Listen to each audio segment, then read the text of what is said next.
اور خوشی کے ملے جلے تاثرات تھے۔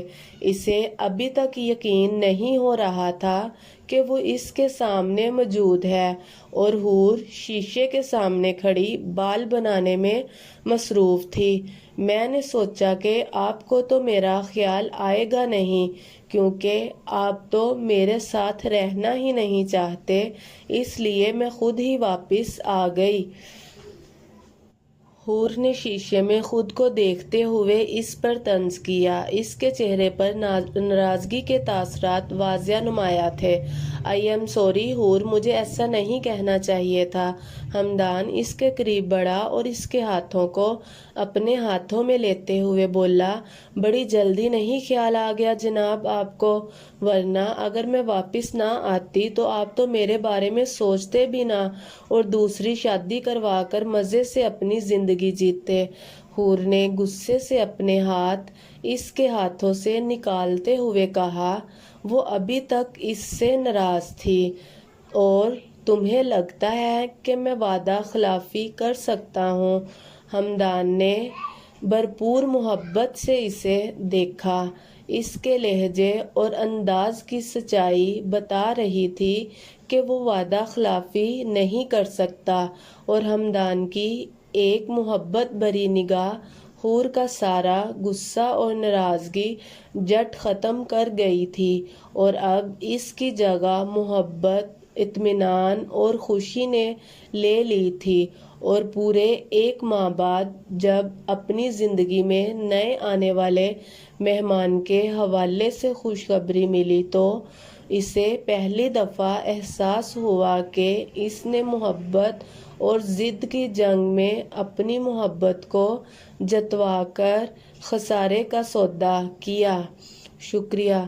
میری نیو ویڈیو دیکھنے کے لیے اینی اردو ناول چینل کو لائک اور سبسکرائب کریں اور نیچے دیے گئے بیل آئیکن کے بٹن پر کلک کریں تاکہ ہر نئی آنے والی ویڈیو کا نوٹیفیکیشن آپ کو ملتا رہے۔